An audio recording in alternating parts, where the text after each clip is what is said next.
ചേലക്കരയിൽ ആദ്യമായി വിവിധ തരം ദോശകളുടെ രുചിക്കൂട്ടുമായി ദോശ ഡൈൻ ഉടൻ പ്രവർത്തനം ആരംഭിക്കുന്നു. ദോശകൾക്ക് പുറമെ ഊത്തപ്പം, ഇഡ്ഡലി, ചപ്പാത്തി, പൊറോട്ട തുടങ്ങിയ വിവിധ തരം വിഭവങ്ങൾ ഇവിടെ ലഭ്യമാണ്. Opening shortly in Chelakkara. Kerala മണ്ഡലം ചെറുതുരുത്തിയിലുള്ള നില ക്യാമ്പസിൽ അരങ്ങ് കഥകളി അവതരണം നടന്നു.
കേരള കലാമണ്ഡലം ചെറുതുരുത്തിയിലുള്ള നില ക്യാമ്പസിൽ അരങ്ങ് കഥകളി അവതരണം നടന്നു.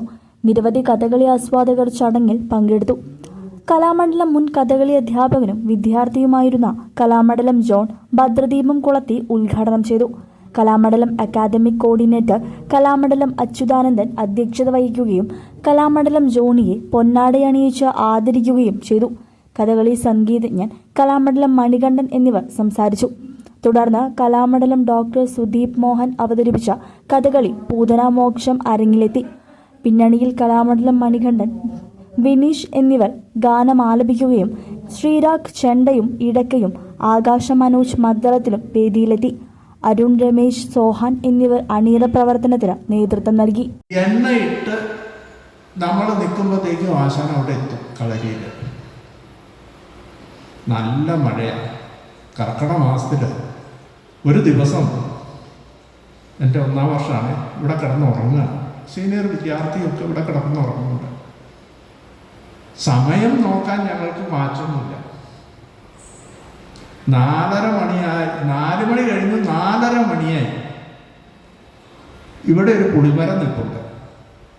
ആ പുളിമരത്തിൽ നിന്നും 2 പുളിവാറ് വെട്ടി പുളിവാർ ഒടിച്ച് ആശാൻ ഇങ്ങനെ വന്ന് നോക്കി ഈ കിടന്നുറങ്ങുന്ന ഈ ഉടുത്ത മുണ്ട് പുതച്ചാണ് മിക്കവരും കിടക്കുന്നത്. പുതക്കൊന്നുമില്ല.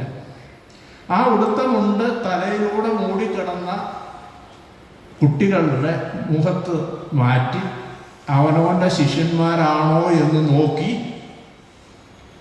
ഈ പുളിവാറുകൊണ്ട് നല്ല പ്രഹരം 2 അടിയേ അടിക്കാൻ പറ്റുള്ളൂ. 3ാമത്തെ അടിക്ക് ഓടിക്കഴിഞ്ഞു. അത് അയ്യോ എന്ന് പറയും.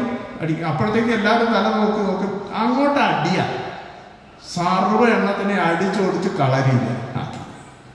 ഇത് ഞാൻ ചേർന്ന് അധികം താമസിക്കാതെയുള്ള എൻ്റെ ഒരു അനുഭവമായിരുന്നു. ഇന്ന് നമുക്കത് ചിന്തിക്കാൻ പറ്റില്ല. News desk CCV.